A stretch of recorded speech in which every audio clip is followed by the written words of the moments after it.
সব মহিলাদেরকে যদি একসাথে জমা করা হয় আর যদি বলা হয় আমার সামান্য পরিমাণ ব্যথা তুমি একটু নেও, দুনিয়ার সব মহিলা যাদের জীবনে কোনোদিন বাচ্চা হওয়ার প্রসব ব্যথা ওঠে না, দুনিয়ার সব মহিলাদেরকে একসাথে করলেও একটা মহিলা তার তীব্রতা বুঝতে পারবে না।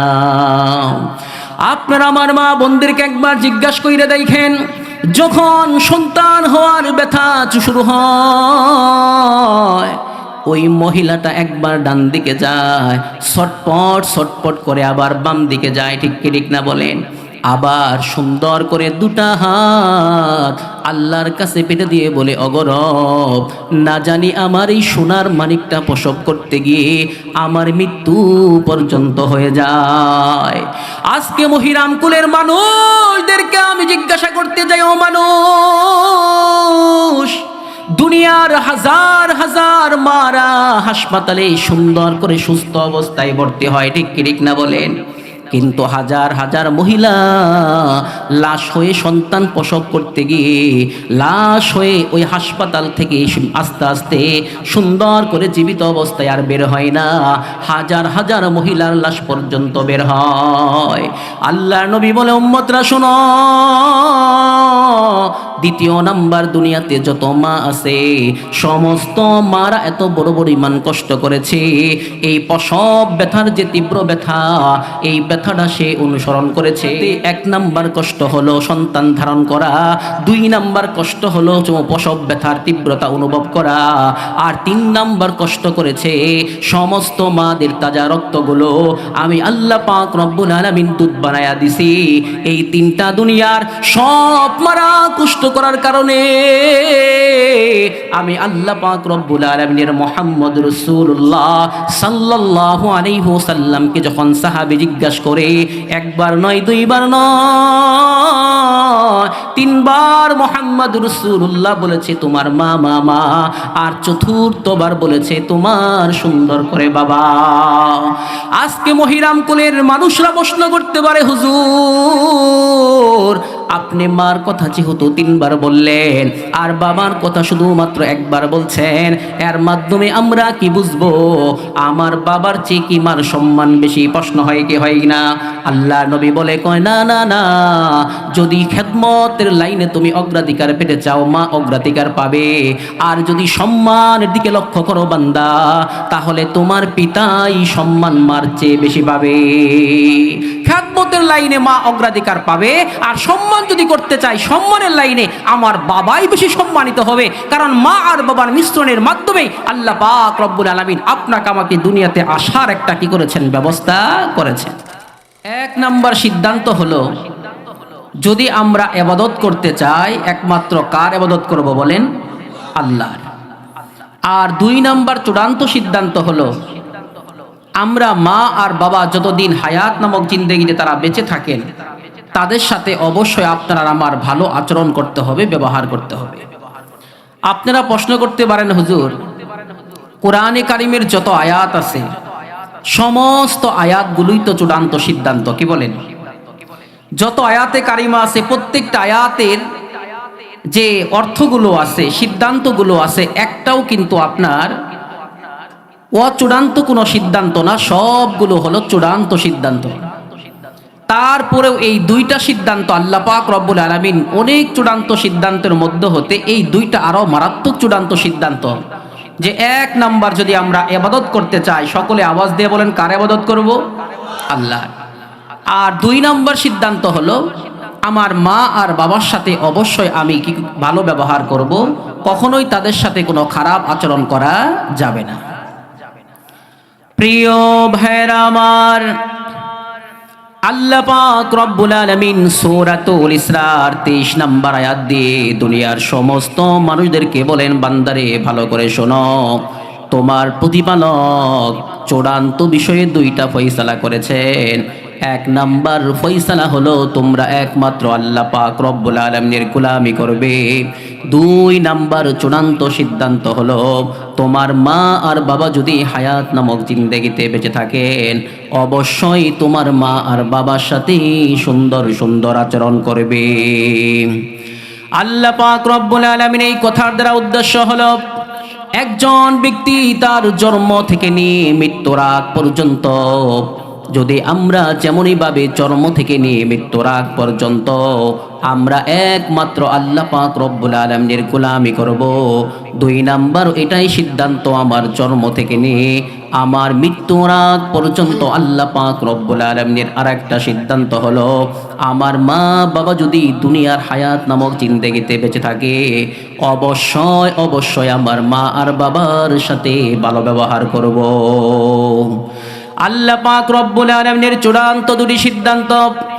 আল্লাহ পাক রব্বুল আলামিনের চূড়ান্ত সিদ্ধান্ত,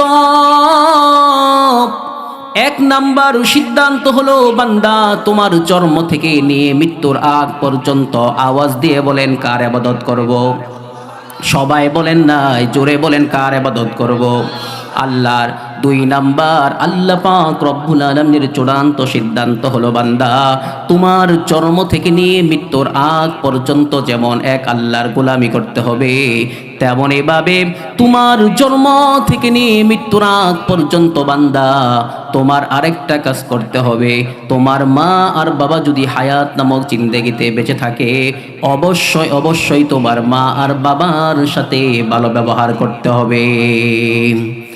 আল্লাহ পাক রব্বুল আলামিনের চূড়ান্ত এই সিদ্ধান্ত।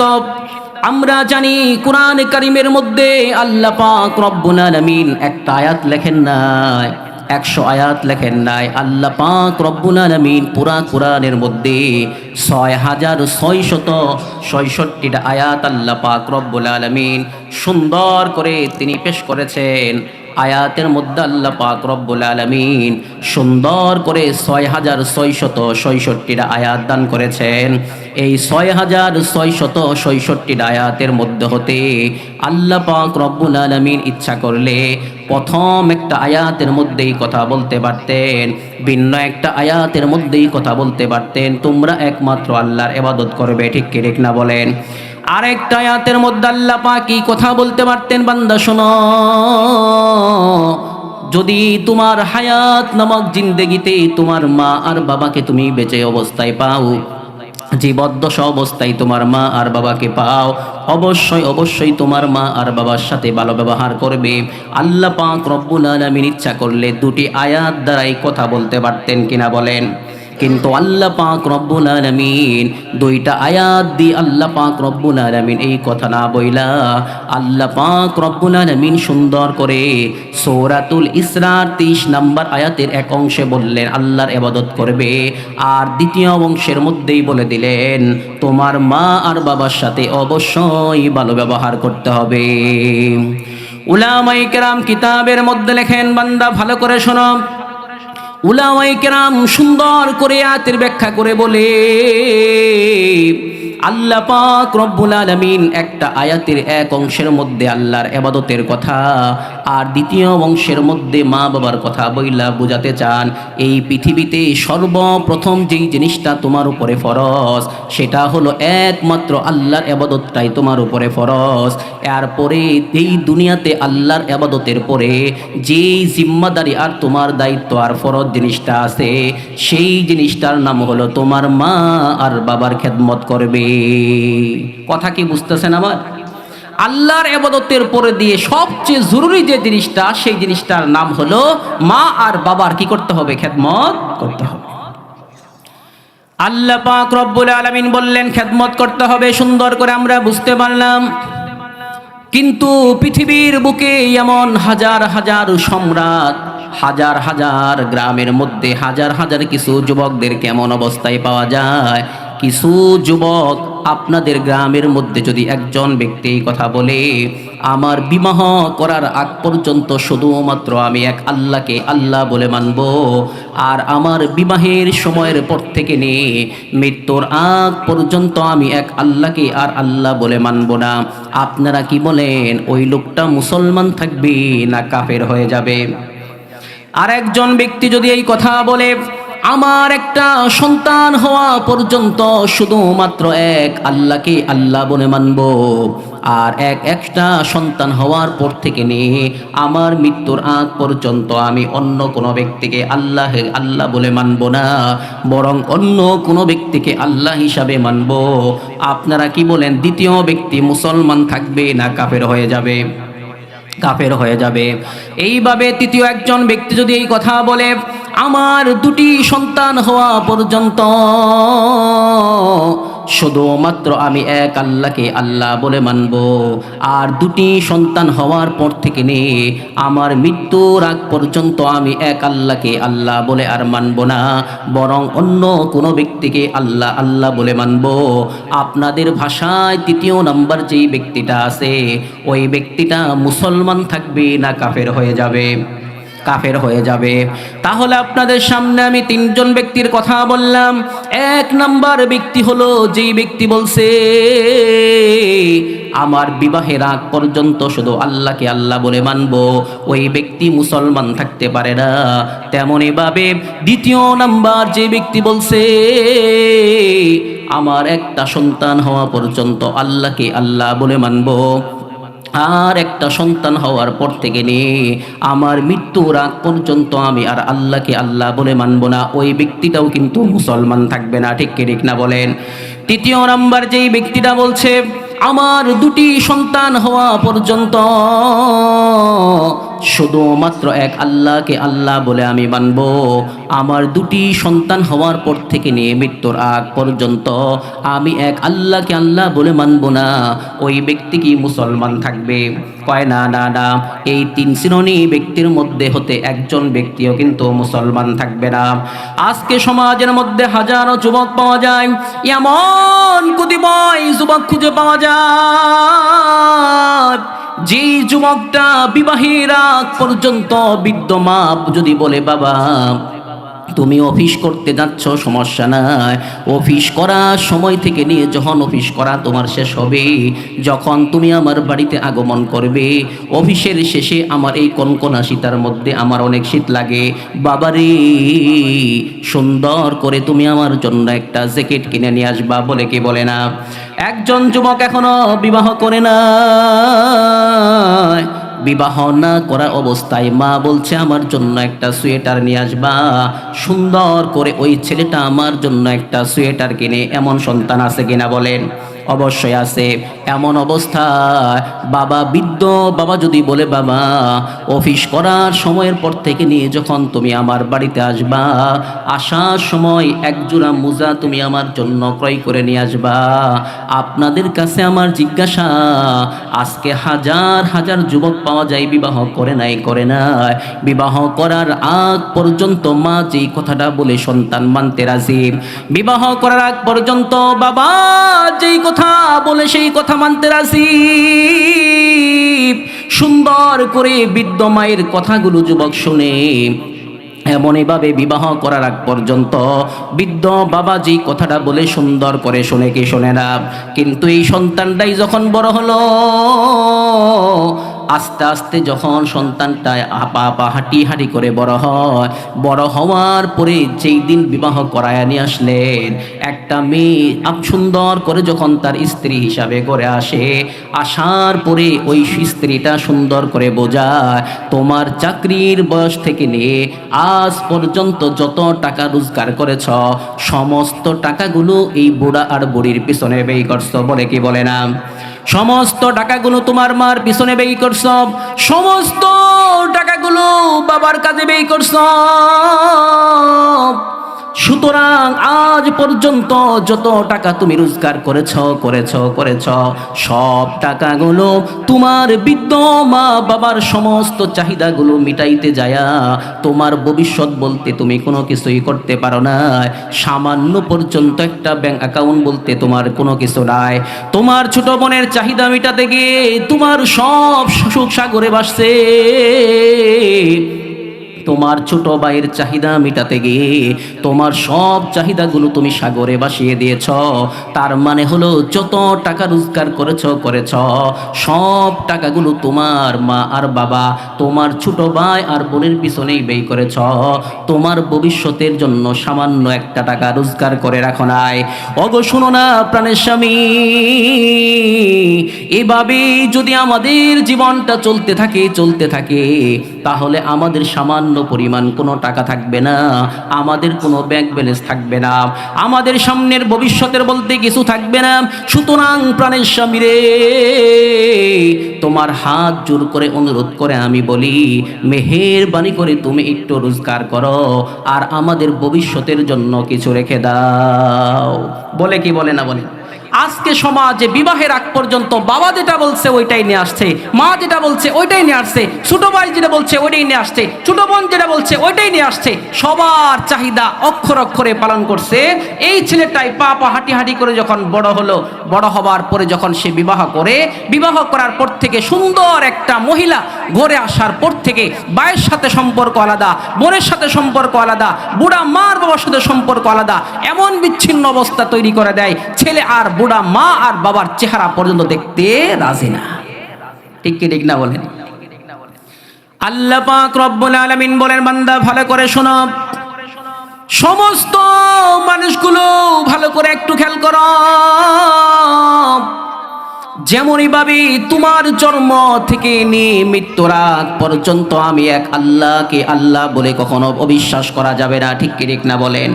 আমি মালিক আল্লাহ পাক রব্বুল আলামিনকে যেভাবে তোমার জন্ম থেকে নিয়ে মৃত্যুর আগ পর্যন্ত তোমার সমস্ত সময়টার মধ্যে আমি আল্লাহর ইবাদত করতে হবে, সেভাবে যেভাবে একজন ব্যক্তি যদি এই কথা বলে বিবাহের আগ পর্যন্ত শুধুমাত্র আমি আল্লাহকে আল্লাহ বলে মানব, আর বিবাহের পর থেকে নিয়ে যদি মৃত্যুর আগ পর্যন্ত আল্লাহকে না মানে মুসলমান থাকে না, আল্লাহ পাক রব্বুল আলামিন ডেকে বলে, বান্দা শোনো,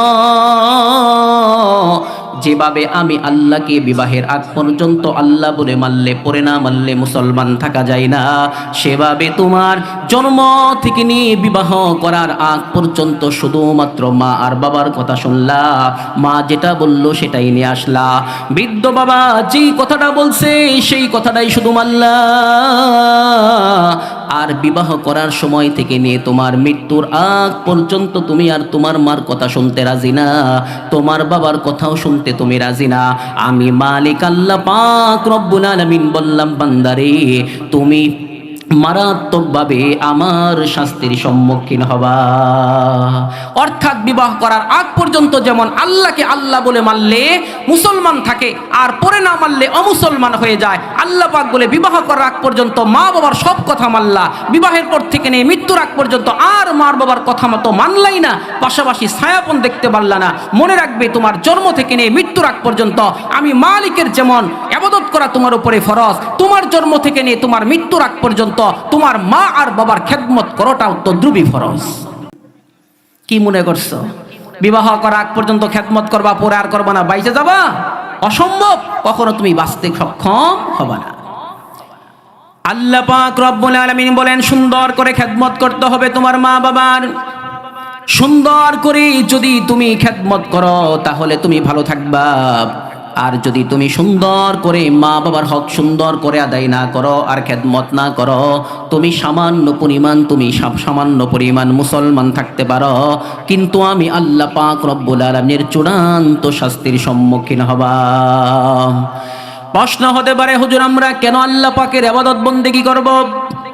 কেন আল্লাহ পাক রব্বুল আলামিনের বন্দেগী করব মৃত্যুর আগ পর্যন্ত? পাশাপাশি আমার মা বাবার খেদমত কেন আল্লাহ পাক রব্বুল আলামিন সুন্দর করে আমার উপর ফরজ করে দিলেন মৃত্যুর আগ পর্যন্ত? সুতরাং এতক্ষণ যে আলোচনা করলাম, সমস্ত আলোচনার থেকে একটা জিনিস স্পষ্ট প্রমাণিত হলো যে আমার মা বাবার খেদমত করতে হবে কি হবে না? আওয়াজ দিয়ে বলেন, সবাই বলেন নাই খেদমত করতে হবে কি হবে না? খেদমত করতে হবে, আমরা সবাই কথাটা বুঝতে পারলাম। কিন্তু একজন যুবক বলে, হুজুর আপনার সুন্দর বয়ান শুই না আমার মন চাচ্ছে আমি যেন সুন্দর করে আমি একটু মা বাবার খেদমত করি, কিন্তু হুজুর আমার দিলের থেকে চাইলেও আমার মন কখনো মা বাবার খেদমত করতে মনে চাই না। হুজুর প্রশ্ন করে, বাবা কেন, বলো কেন তোমার মা বাবার খেদমত করতে মন চাই না? তুমি আমাকে একটু বোঝায় বলো। সন্তান একটা যুক্তি পেশ করে, হুজুর আমি এলাকার মধ্যে একটা মেয়েকে ভালোবাসতাম। আওয়াজ দিয়ে বলেন কি করত? ভালোবাসতো। একটা মেয়েকে সুন্দর করে একটা ছেলে ভালোবাসতো। হুজুর আমি শুধুমাত্র একটা মেয়েকে ভালোবাসতাম, আমার ভালোবাসার অপরাধের কারণে একটা সুন্দরী মেয়েকে আমি বিবাহ করছি। বিবাহ করে নিয়ে যখন আমি বাড়িতে আগমন করলাম, আমার বৃদ্ধ মা আর বাবা বলে, সন্তান রে, যে মেয়েটাকে তুমি বিবাহ করেছ ওই মেয়েকে নিয়ে তুমি আমার ঘরের মধ্যে সামান্য পরিমাণ উঠতে পারবা না। কে বলে? বাবা আর মা। আওয়াজ দিয়ে বলেন কে বলে? মার বাবা। এই ছেলেটা সুন্দর করে স্ত্রীকে নিয়ে বাড়িতে আগমন করে, কিন্তু প্রাণের বাবা মা সুন্দর করে নিষেধ করে, বাবারে যে মেয়েটাকে তুমি বিবাহ করছো সে তোমার উপযুক্ত কোনো মেয়ে না, সুতরাং তাকে বিবাহ করে নিয়ে আসছো ঠিকই, কিন্তু ওই মেয়েকে নিয়ে আমার ঘরের মধ্যে তুমি সামান্য পরিমাণ উঠতে পারবা না। যদি তুমি এই মেয়েকে বিবাহ করেছো সমস্যা নাই, যদি তুমি এই মেয়েকে নিয়ে ঘর সংসার করতে চাও তাহলে তোমাকে আমি বলে দিলাম আমার সামান্য পরিমাণ সম্পদ আমি তোমাকে দিব না। কে বলে? বাবা। তোমাকে সামান্য পরিমাণ আমি কোনো কিছু দিব না, আমি তোমাকে এই ঘর থেকে বিদায় করে দিলাম, স্ত্রীকে নিয়ে তুমি ভিন্ন একটা জায়গায় চলে যাও। মা বলে, সন্তান তোমাকে আমি বলছি তুমি তোমার এই স্ত্রীকে নিয়ে যদি তুমি থাকতে চাও আমার বাড়িতে সামান্য পরিমাণ তোমার কোনো জায়গা হবে না, সুতরাং তোমাকে যদি স্বাভাবিকভাবে না যাও আমার সমস্ত সম্পদগুলো অন্য সন্তানের নামে লিখে দিব, তোমাকে আমি ত্যায্য পুত্র করে দিব, তোমাকে আমি সামান্য পরিমাণ কোনো 1 বিঘা জমি পর্যন্ত দিব না, সুতরাং তোমাকে আমি ত্যায্য পুত্র করে দিলাম, তুমি কোনো দিন আর এই মেয়েকে নিয়ে আমার বাড়িতে তুমি ঢুকতে পারবে না। সুতরাং ওই ছেলেটা বলে, হুজুর আপনার বয়ান শুনে আমার মনে চায় মা বাবার খেদমত করি, কিন্তু হুজুর আমার যে বৃদ্ধ মা আর বাবা আমার সামান্য পরিমাণ একটা অপরাধ মানতে পারে নাই, আমি শুধুমাত্র সামান্য একটা অপরাধ করেছিলাম, একটা ভালোবেসে একটা মেয়েকে বিবাহ করছিলাম, এই বিবাহটা আমার বৃদ্ধ মা আর বাবা যিনি মানতে পারে নাই, আমার সমস্ত সম্পদ থেকে আমার মা বাবা আমাকে বঞ্চিত করে দিয়েছে, সুতরাং ওই মা আর বাবার আমি কেমনে খেদমত করি আপনি আমাকে বুঝায় বলেন, বলে কি বলে না? সুতরাং আজকে হাজার হাজার যুবকের ফেসবুকে স্ট্যাটাস পাওয়া যায় আমার বাবা আমার সাথে ভালো ব্যবহার করে নাই, আরেক পুরুষ দেখা যায় আমার মা আমার সাথে ভালো ব্যবহার করে না, ভালো ব্যবহার না করার কারণে আমাকে খরচপাতি দেয় নাই লেখাপড়া করার, আমাকে বাড়ির থেকে বের করে দিয়েছে, ত্যায্য পুত্র করে দিয়েছে, সুতরাং আমি আমার মা বাবার সাথে কেমনে ভালো ব্যবহার করব? হুজুর আমার মন চাইলেও আমার দিল থেকে ভালোবাসা আসে না। আল্লাহ পাক রব্বুল আলামিন বলেন, বান্দা শোনো, আপনাদের কাছে আমি একটা প্রশ্ন করতে চাই, আপনাদের সমাজের মধ্যে মাঝে মধ্যে ওয়াদান আমরা লাগাই কিনা বলেন? ওয়াদান লাগানোর পরে আল্লাহ পাক রব্বুল আলামিন সুন্দর করে আসমান ওয়াদান লাগানোর পরে এমন একটা বন্যার ব্যবস্থা করে দেন, এমন একটা প্লাবনের ব্যবস্থা হয়, বন্যা পানি এসে আমাদের ওয়াদানগুলো মাঝে মধ্যে নষ্ট করে দেয় কি দেয় না? আমাদের সমস্ত ওয়াদানগুলো নষ্ট হয়ে যায়। সেই দিন কি মহিরাম কুলের মানুষ কখনো ক্ষেতের মধ্যে দাঁড়ায় বলে, অগরব এতদিন পর্যন্ত শুধুমাত্র আপনার ইবাদত বন্দেগী করছি, এতদিন পর্যন্ত আপনি আল্লাহ আল্লাহ বলে মানছি, আজকে যেহেতু আপনি বন্যা দিয়ে আমার সব ওয়াদানগুলো নষ্ট করে দিয়েছেন, আজ থেকে নিয়ে প্রতিজ্ঞাবদ্ধ হলাম মৃত্যুর আগ পর্যন্ত আল্লাহ তোমাকে আর আল্লাহ বলে মানব না। আপনাদের গ্রামে কেউ কথা বলে? কেউ বলেন? এমনই ভাবে আমরা বুড়ো ধান লাগাই কি লাগাই না বলেন? আমরা বুড়ো ধান লাগাই, লাগানোর পরে আল্লাহ পাক রব্বুল আলামিন এমন পরিমাণ ঝড় দেয়, এত পরিমাণ ঝড় আর বৃষ্টির ব্যবস্থা করে দেয়, তুমুল শিলা বৃষ্টি আর ঝড় তুফান এসে আমাদের বুড়ো ধানগুলো নষ্ট হয় কি হয় না? আমাদের অনেকের ক্ষেতগুলো সমূলে একদম ধানগুলো পড়ে যায়, কিন্তু আপনাদের মহিরাম কোলের কোনো মানুষ ক্ষেতের ভিতরে দাঁড়ায় বলে, অগরব এতদিন পর্যন্ত আপনাকে রব আল্লাহ আল্লাহ বলে মানছি, আজকে যেহেতু তুমি আমার সব বুড়োদানগুলো একদম সমূলে ধ্বংস করে দিয়েছ, আজ থেকে নিয়ে মৃত্যুর আগ পর্যন্ত তোমাকে আর আল্লাহ বলে মানব না। এভাবে একটা সন্তান 60 বছর বয়স হয়েছে, একজন যুবকের 60 বছর বয়স হয়েছে, 60 বছর পর্যন্ত মালিক আল্লাহর কাছে দুটো হাত মাঝে মধ্যেই তুলে বলছে, অগরব আপনি আমাকে একটা সন্তান দান করেন, ছেলে হলে ছেলে দেন, মেয়ে হলে মেয়ে দেন, কোনো সমস্যা নাই, কিন্তু ছেলে হয়েছে, ছেলেটা মাত্রই হয়েছে, হবার পর থেকেই অসুস্থ, আর সে সুস্থতা বোধ করে না। ডাক্তার বলেছে আইসিইউতে ভর্তি করেন। সুন্দর করে মা বাবা ওই সোনার মানিককে আইসিইউতে ভর্তি করছে। এমন সন্তান আছে কিনা বলেন? হাজার হাজার সন্তান এমন পাওয়া যায়। ওই সন্তানটাকে সুন্দর করে আইসিইউতে ভর্তি করে, আইসিইউতে ভর্তি করার পরে প্রতিটা রাত অতিবাহিত হয়ে যায়। এক একটা রাতের জন্য 2 লক্ষ টাকা করে খরচ। আওয়াজ দিয়ে বলেন কত লক্ষ টাকা খরচ? 2 লক্ষ টাকা করে খরচ। প্রতি রাত্রির জন্য 2 লক্ষ টাকা করে খরচ হয়। 2 লক্ষ টাকা করে করে বান্দার যতগুলো সম্পদ ছিল, 10 লক্ষ টাকার মতো তার সমস্ত সম্পদের হিসাব। আস্তে আস্তে এই ছোট বাচ্চাটাকে বাঁচানোর জন্য তার 10 লক্ষ টাকা একদম শেষ হয়ে গেল। এইবার মা আর বাবা রাস্তায় বসা ছাড়া তার কোনো ব্যবস্থা নাই। এইবার মা বাবা ভিক্ষা করা ছাড়া কোনো রাস্তা নাই। এইবার মা বাবার কোনো সামান্য পরিমাণ সম্পদ নাই, টাকা নাই। এমত অবস্থাও ডাক্তারকে বলে, আমি ভিক্ষা করে হলেও টাকা দিব, আপনি মেহেরবানি করে ডাক্তার সাহেব আমার সন্তানকে বাঁচান, বলে কি বলে না? কিন্তু এমত অবস্থা মা বাবা ভিক্ষার ছালা নিয়ে রাস্তায় বসে, আল্লাহ পাক রব্বুল আলামিন ওই মুহূর্তেই সন্তানের পরিসমাপ্তি ঘটায়া আল্লাহ পাক রব্বুল আলামিন ওই সন্তানটাকে মৃত্যু দিয়ে দেয়। এইবার আপনাদের কাছে আমার জিজ্ঞাসা, এইবার সন্তান যে আইসিইউতে মারা গেল, এমত অবস্থায় মহিরাম কুলের কোনো মানুষ কি আইসিইউতে দাঁড়ায়া সুন্দর করে বলে, অগরব আমার 10 লক্ষ টাকা সব সাগরে ভাসছে, সমস্ত সম্পদগুলো আমার শেষ হয়ে গেছে, আইসিইউতে ভর্তি হওয়ার কারণে আমার সমস্ত সম্পদগুলো শেষ, আমার সামান্য পরিমাণ টাকা নাই, পয়সা নাই।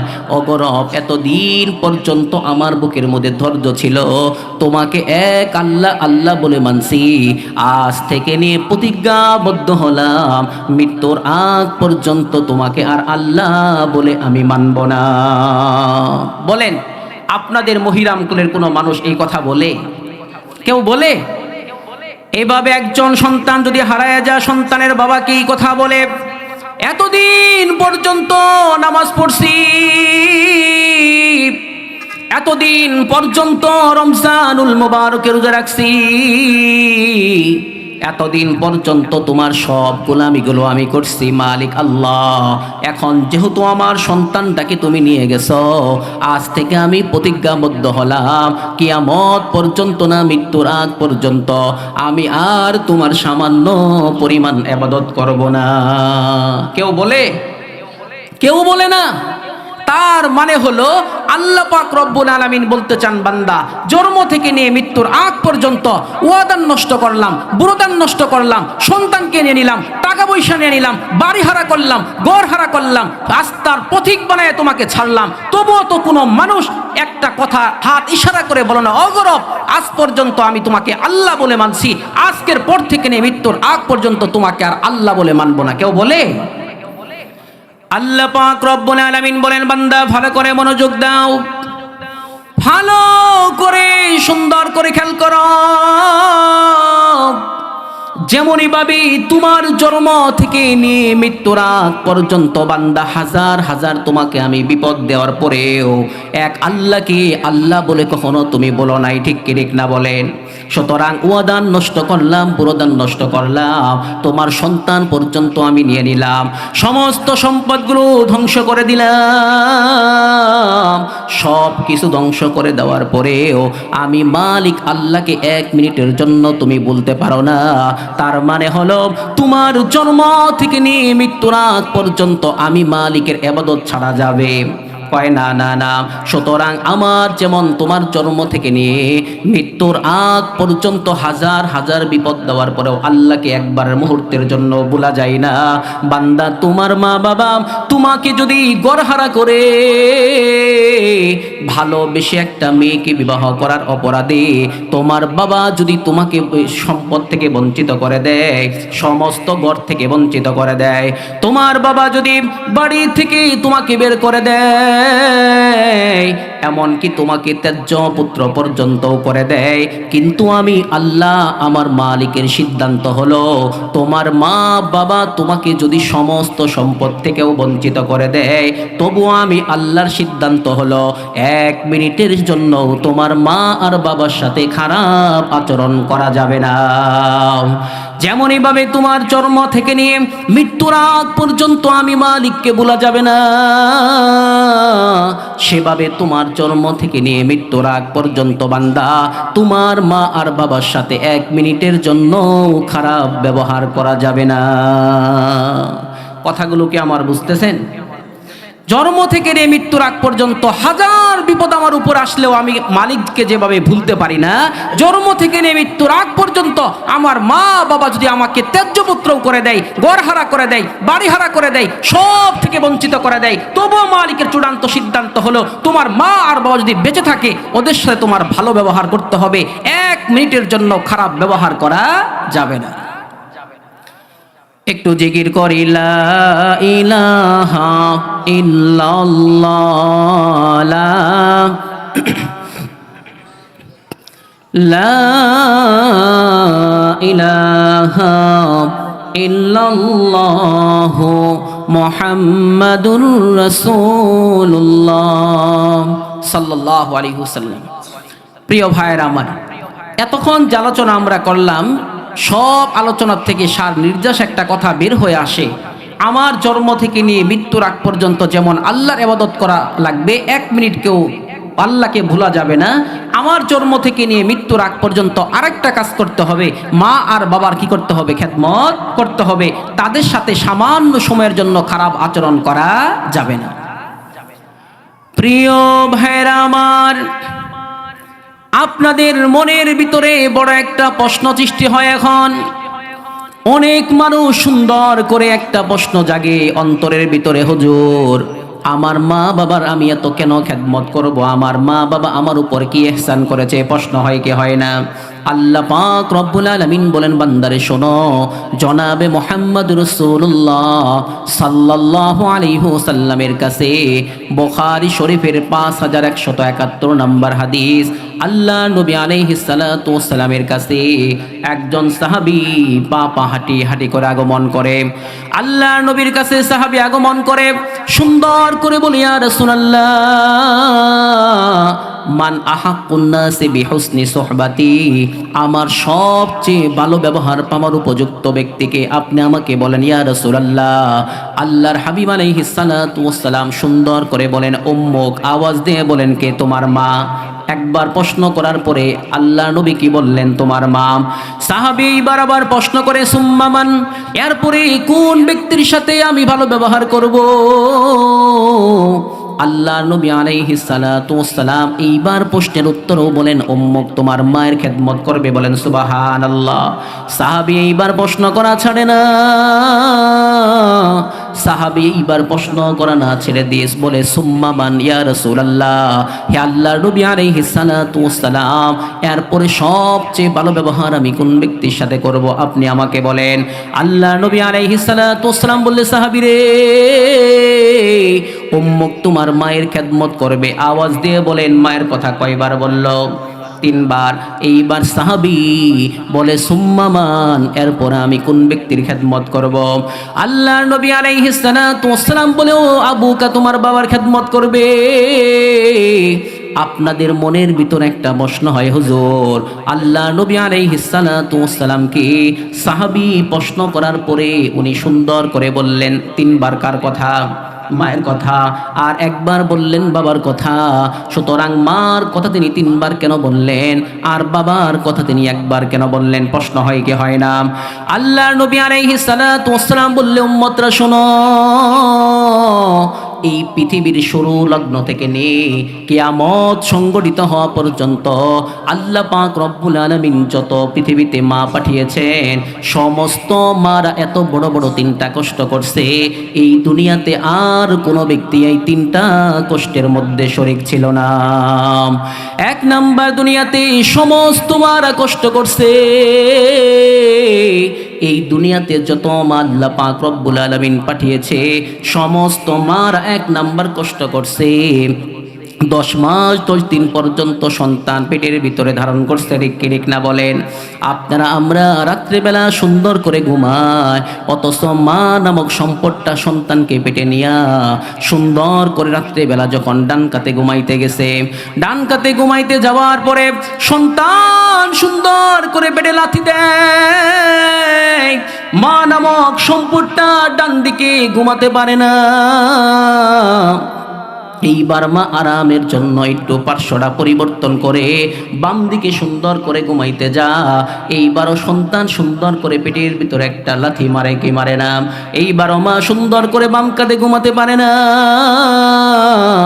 এইবার মা নামক সম্পদটা সোজা হইয়া সুন্দর করে একটু আরামের জন্য ঘুমাইতে যা, কিন্তু সন্তান পেটের ভিতর থেকে একটা উপর দিকে লাথি দেয়, সাথে সাথে মা আর সুন্দর করে চিত হয়ে সইতে পারে না।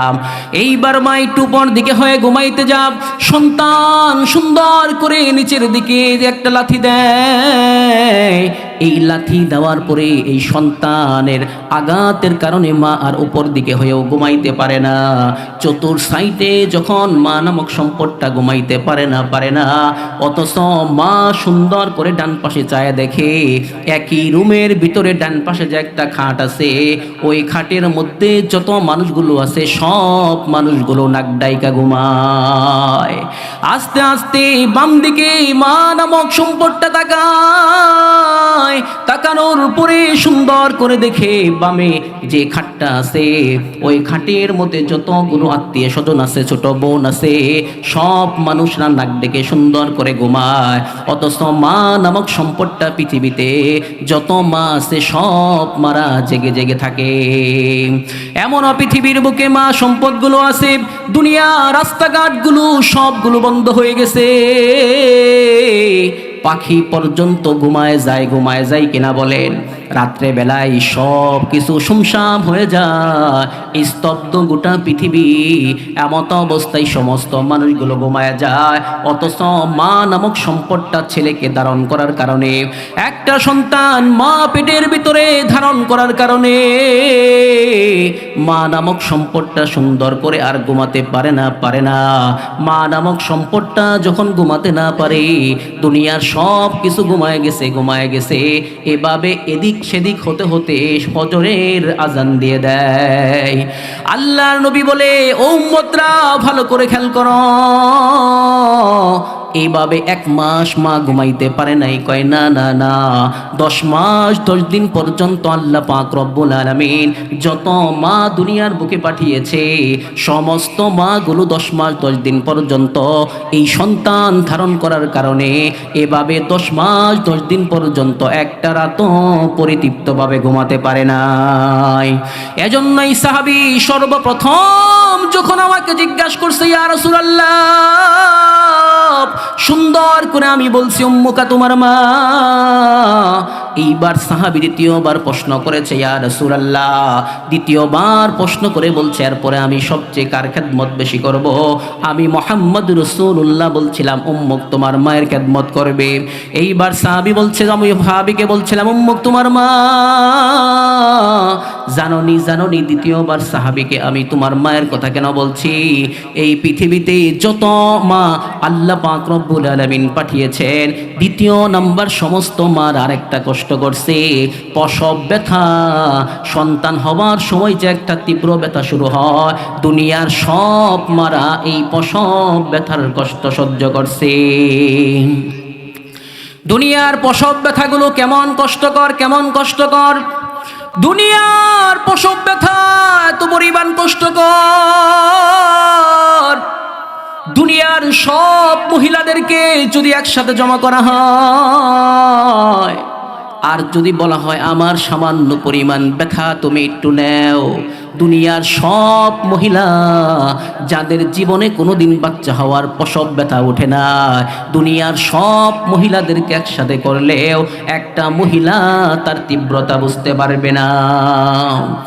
আপনারা আমার মা বোনদেরকে একবার জিজ্ঞাসা কইরা দেখেন, যখন সন্তান হওয়ার ব্যথা শুরু হয়, ওই মহিলাটা একবার ডান দিকে যায়, ছটপট ছটপট করে আবার বাম দিকে যায়, ঠিক কি ঠিক না বলেন?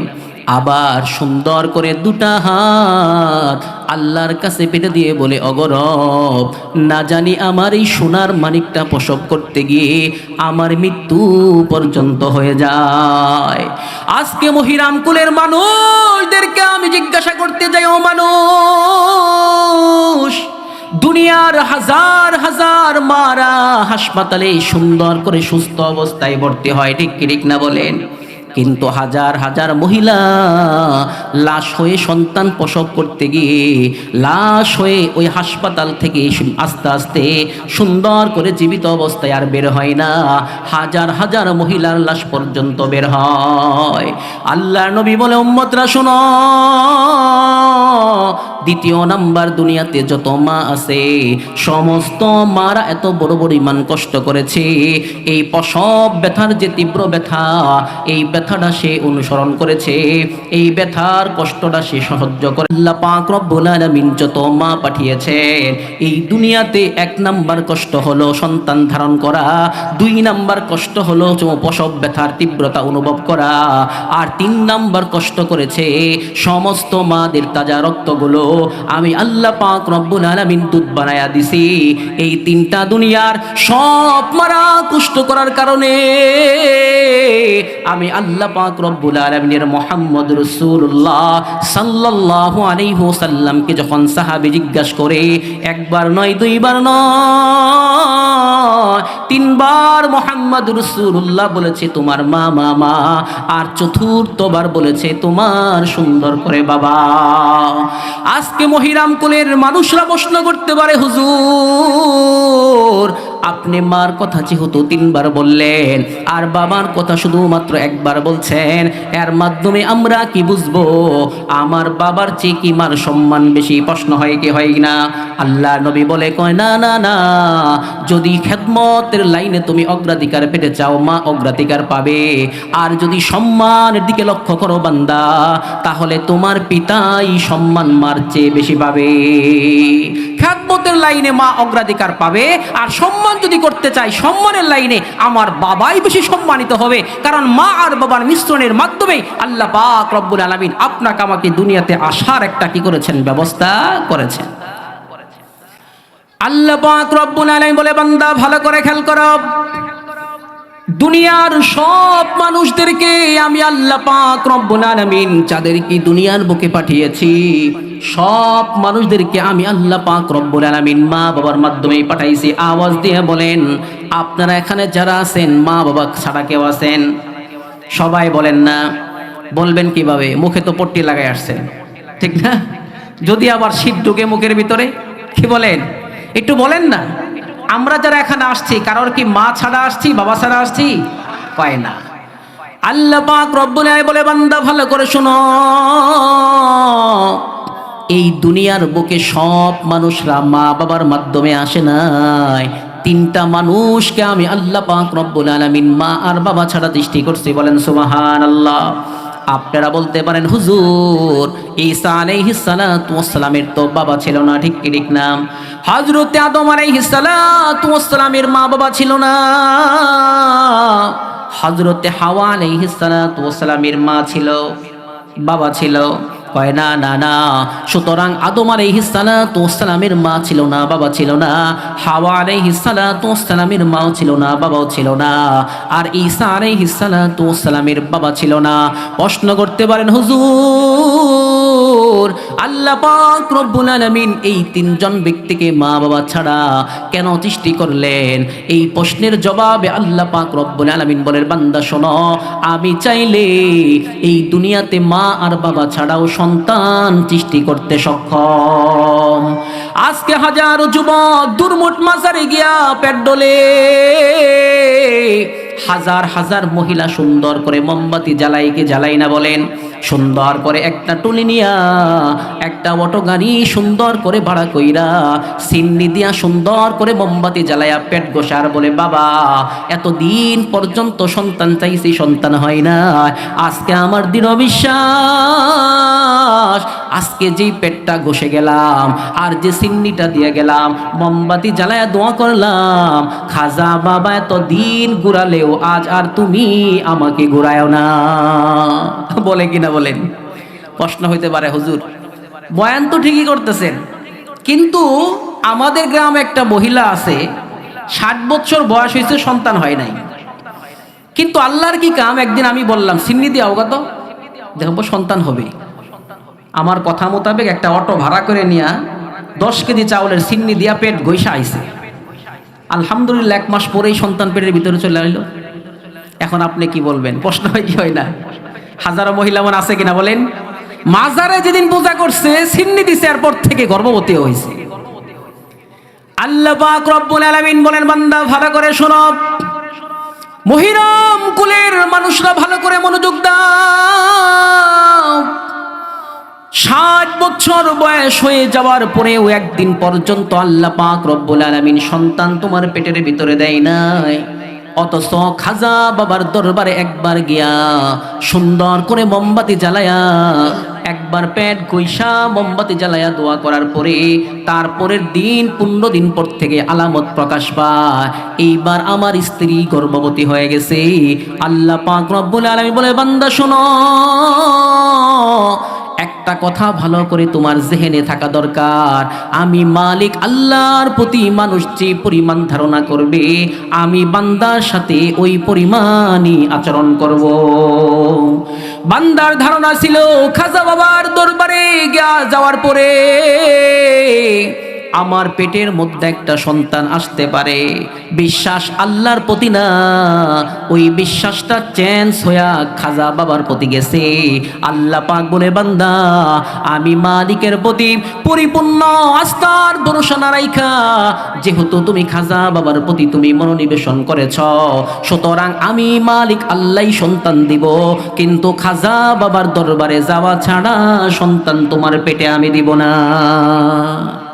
অনেক বন্ডপীর আছে যেখানে গেলে নিচু হয়ে যা।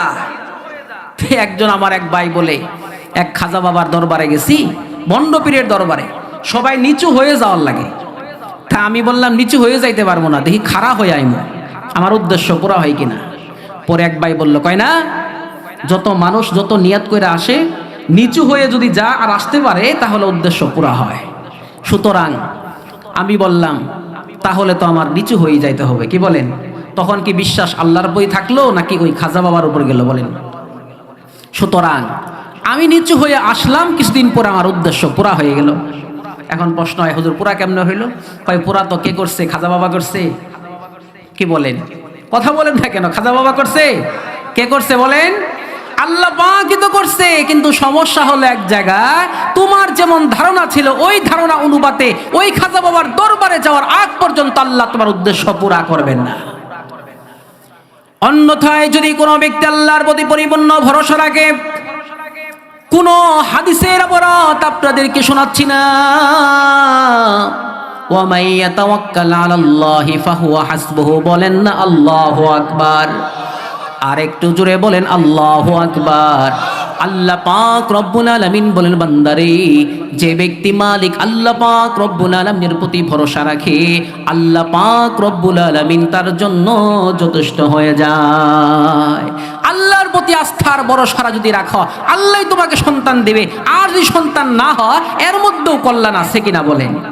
এটা আমার সাবজেক্ট না। আমার উদ্দেশ্য হলো সন্তান মা বাবার যেন খেদমত করতে পারে আর আল্লাহর ইবাদত করতে পারে। এই লাইনে চলে গেলে আমার আবার অন্যদিকে যাইতে হবে। যা হোক, আমার কথা অনুযায়ী আমি আগাই। তাহলে এতটুকু আলোচনার মাধ্যমে আমরা কি বুঝতে পারলাম একটু বলেন তো সবাই? মা বাবার খেদমত করতে হবে কি হবে না? আল্লাহর ইবাদত করতে হবে কি হবে না?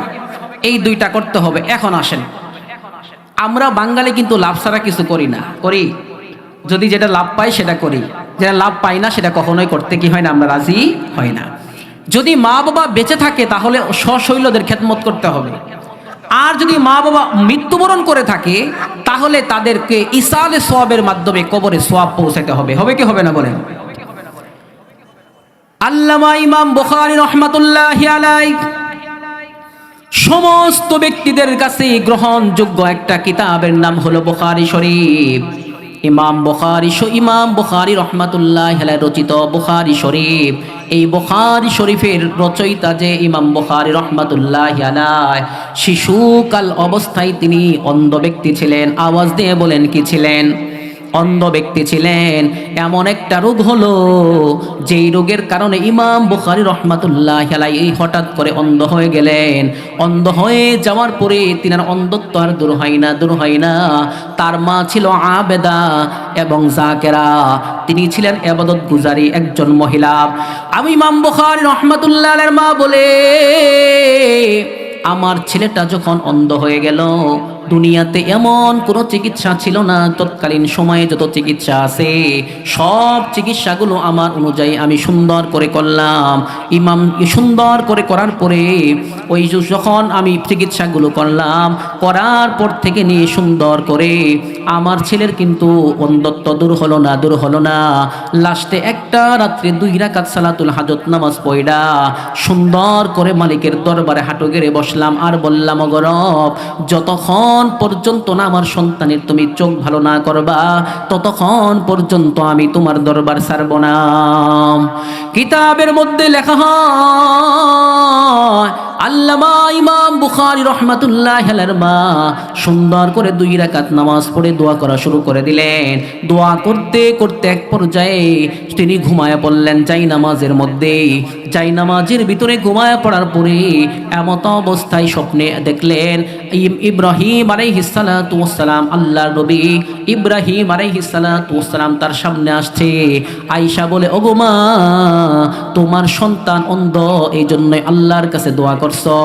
আমি ইব্রাহিম আলাইহিস সালাতু ওয়াস সালাম বললাম, আল্লাহ পাক রব্বুল আলামিন তোমার দুয়ার মাধ্যমে তোমার সন্তানের চোখ ভালো করে দিছে। এমত অবস্থায় জিকির করতে করতে ঘুমন্ত অবস্থায় ফজরের আজান হয়। ফজরের আজান হবার পরে সুন্দর করে ইমাম বুখারী রাহমাতুল্লাহি আলাইহির মা জাগ্রত হয়ে যাওয়ার পরে সুন্দর করে ওযু করে নামাজের আগ মুহূর্তে তিনি সুন্দর কইরা তিনি মনে মনে ভাবলেন, স্বপ্নে দেখলাম ইমাম বুখারীর চোখ নাকি ভালো হয়েছে, আসলেই ভালো হয়েছে কিনা। সুতরাং ইমাম বুখারীকে ডাকলেন, ও সন্তান, চলো ওযু করে আসো, নামাজ পড়বো। বলেন সুবহানাল্লাহ। এই কথা বলার পরে কিতাবে লেখে আল্লামা ইমাম বুখারী রাহমাতুল্লাহি আলাইহি সুন্দর করে দৌড় দিয়ে আসতেছেন আর চোখে দিয়ে সব কিছু দেখতে পারতেছেন। সব যখন দেখতে পারে সুন্দর করে বলে, আম্মু, আমি না দুনিয়ার সব আলো বাতাস দেখতে পারতেছি। বলেন না সুবহানাল্লাহ। আলো বাতাস দেখতেছি, তারপরে চোখ ভালো হয়ে গেছে।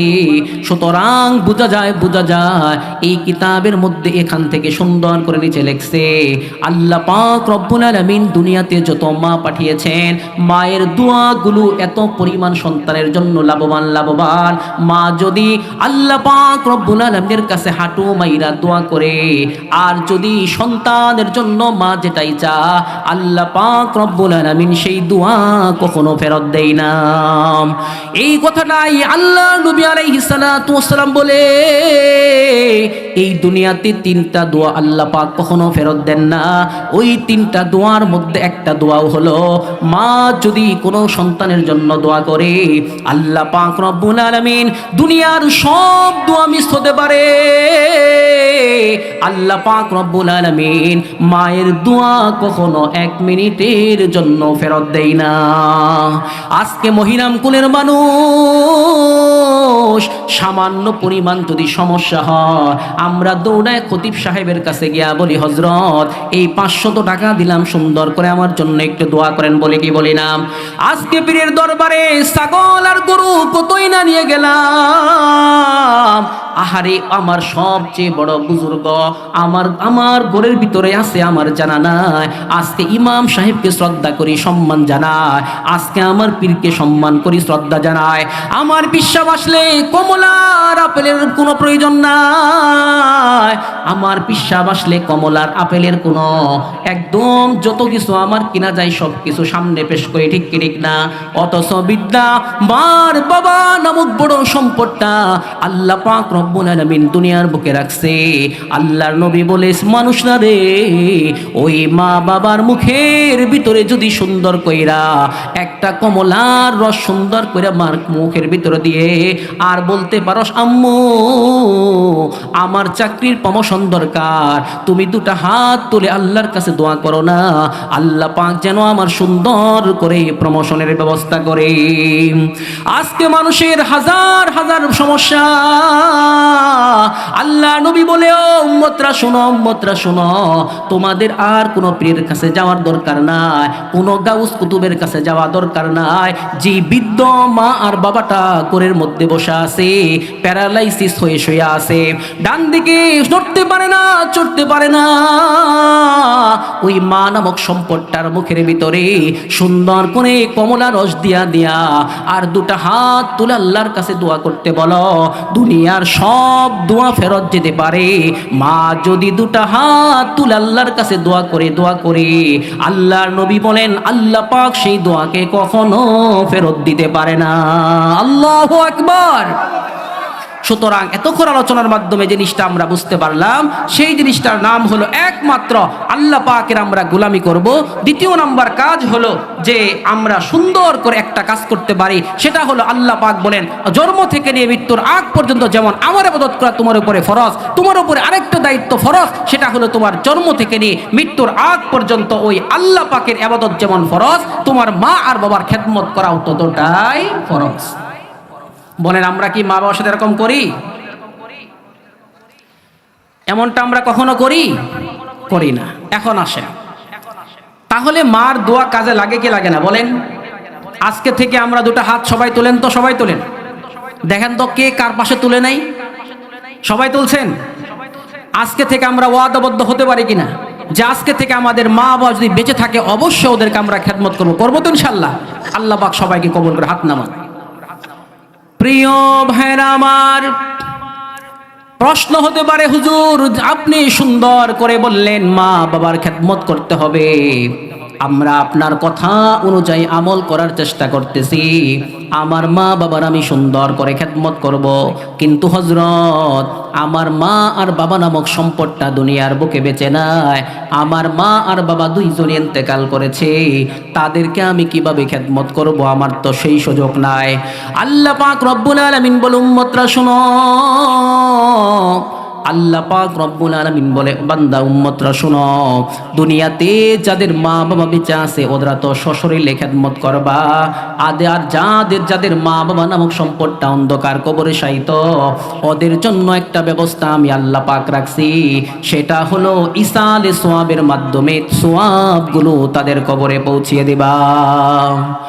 আল্লাহর একজন ওলি সুন্দর করে একটা কবরের পাশ দিয়ে যায়, আল্লাহর একজন ওলি সুন্দর করে কবরের পাশ দিয়ে যায়, যাওয়ার পথে তার মাথার মধ্যে আসে কবরের যত মুর্দানে কেরামরা আছে, সব মুর্দানে কেরামরা ইতিম অবস্থায় এখানে পড়ে আছে, কারোর কোনো আমল করার সুযোগ নাই, ঠিক কি ঠিক না বলেন? সুতরাং আমল যেহেতু করার সুযোগ নাই, আমি একটু ইসালে সোয়াব করে দেই, একটু দোয়া করে দেই। আল্লাহর ওলি বলেন সুন্দর করে আমি একবার সূরা ফাতিহা পড়লাম। আওয়াজ দিয়ে বলেন কয়বার? সূরা ফাতিহা পড়লাম, সূরাতুল ইখলাস 3 বার পাঠ করলাম। এই দুইটা পাঠ করার পরে দুরূদে ইব্রাহিম পড়ে আমি সুন্দর করে ইসালে সোয়াব করে দিয়ে চলে গেলাম। আল্লাহর ওলি বলে আমি ঘুমায় গেলাম। ইসালে সোয়াব করে রাত্রেবেলা যখন ঘুমাইতে যাই, ঘুমানোর পরে আমি স্বপ্নের মধ্যে হঠাৎ করে তাকায়া দেখলাম, স্বপ্নের মধ্যে দেখতেছি আমার সোয়াবগুলো একজন ফেরেশতা সুন্দর করে নিয়া ওই গুরুস্থানের মধ্যে যত কবরবাসী ছিল সব কবরবাসীগুলো সুন্দর করে একটু একটু করে সোয়াব নেয়। বলেন সুবহানাল্লাহ। একটু একটু করে সোয়াবগুলো নিতেছে। সোয়াবগুলো নেওয়ার পরে আমি সুন্দর করে তাকায় দেখলাম আমার সব সোয়াবগুলো নিতেছে, কিন্তু একটা কবরের মধ্যে একজন মহিলা হাসতেছে। বলেন সুবহানাল্লাহ। মহিলা হাসে, সে সোয়াব নেয়ও না, মাঝখান থেকে সে একটু একটু করে হাসে। আল্লাহর ওলি সুন্দর করে বললেন, ও মা, দুনিয়াতে যত মুর্দা আছে এই কবরের মধ্যে, এই গুরুস্থানের মধ্যে যত মুর্দা আছে সব মুর্দাগুলো সুন্দর করে করে তিনি সোয়াব নিতেছেন, অথচ তুমি হাসতেছ, তুমি তো সোয়াব নিতেছ না, তোমার সমস্যা কি বলো? এমত অবস্থায় আল্লাহর ওলির এই কথা শোনার পরে ওই বৃদ্ধ মহিলা বলে, আমার একটা নেককার সন্তান দুনিয়ার বুকে রাখছি, সুতরাং ওই নেককার সন্তানটা কোরআনের আমল করে, কোরআন পাঠ করে, কোরআন পাঠ করার পর আল্লাহ পাক রব্বুল আলামিন যতগুলো সওয়াব দেয় সব সওয়াবগুলো আল্লাহ পাক রব্বুল আলামিন সরাসরি আমার কবরে পৌঁছায়া দেয়। এজন্য আর কোনো সওয়াব আমার দরকার পড়ে না। বলেন সুবহানাল্লাহ। কিন্তু এই কথা শোনার পরে আল্লাহর ওলির ঘুম ভেঙে যায়। দ্বিতীয় আর একদিন ওই কবরের পাশ দিয়ে সুন্দর করে যাচ্ছে, আর এমত অবস্থায় আবার সূরা ফাতিহা একবার পাঠ করে, আবার সূরা ইখলাস তিনি 3 বার পাঠ করে, আবার ইসালে সোয়াব করে দেয়। ইসালে সোয়াব করার পরে আল্লাহর ওলি ঘুমায় যায়। আল্লাহর ওলি ঘুমায় যাওয়ার পরে সুন্দর করে আবার লক্ষ্য করে দেখতেছেন যে এই মহিলাটা ওই দিন ঘুমায় ওই কবরের মধ্যে বসেছিল, আজকে মহিলা সুন্দর করে লাইন দইরা একটু একটু করে সোয়াব নিতে চাইতেছে। বলেন সুবহানাল্লাহ। আল্লাহর ওলি বলে, ও মা, তুমি সেই দিন কবরের মধ্যে বসেছিলা, কি হয়েছিল? আজকে তুমি কেন সোয়াব নিতে যাও? তখন মহিলা সুন্দর করে এই কথা বলে, বাবা, আজকে সোয়াব কেন নিতে যাই জানো? আমার যে সন্তান ছিল ওই সন্তানটা আমার মৃত্যুর পরে সুন্দর করে কোরআন তেলাওয়াত করতো। বলেন সুবহানাল্লাহ। এই কোরআন তেলাওয়াতের যত সোয়াব হতো আল্লাহ পাক সব আমার কবরে পৌঁছায় দিত, যার কারণে আমার আর সোয়াবের দরকার পড়ে নাই। আমার কবরটা আলোয় আলোকিত হতো, পাশাপাশি আল্লাহ পাক রব্বুল আলামিন ওই সোয়াবের ওসিলা করে আমার কবরটাকে শান্তির একটা ঘর বানিয়ে দিয়েছিল। কিন্তু আল্লাহর কি কাম, কয়েকদিন হলো আমার সন্তানটা মারা গেছে, আর আমার এই সন্তান মারা যাওয়ার পরে আমার জন্য কোনো ব্যক্তি দোয়াও করে না, আমল পৌঁছেও না, আমি এতিমের অবস্থায় পড়ে আছি। আজকে তুমি যখন দোয়া করছো ওই সোয়াবটা আমার খুব দরকারি ছিল, এজন্যই আমি ওই পিড়াপিড়ি কইরা কবরের মধ্যে আর না বইসা থাইকা আমি লাইন দৌড়ে আমি ভাবতেছি কে আমার কার আগে আমার সোয়াব নেওয়া যায়। মহিরাম কুলের সমস্ত মানুষদেরকে উদ্দেশ্য করে বলি, ভালো করে খেয়াল করেন। আজকে আমরা যে সমস্ত ব্যক্তিগুলো এই মাহফিল আগমন করেছি, কোনো না কোনো ব্যক্তির মা অন্ধকার কবরে আছে কি নাই? কারোর বাবা আছে, কারোর ভাই আছে, সবাই তাকায় তাকায় আছে। আজকে আমার নাতনি সুন্দর করে মহিরাম কুল মাহফিল শ্রবণ করতেছে, আখেরি মুনাজাত দিয়ে আমার জন্য যদি একবার সূরা ফাতিহা পাঠ করে, ঠিক না, সূরা ইখলাস 3 বার যদি পাঠ করতো, পাঠ করে একটু দোয়া করতো, আল্লাহ পাক হয়তো এর ওসিলা করে আমাকে জান্নাত দিতে পারে। পারে কি পারে না বলেন? এজন্য আমরা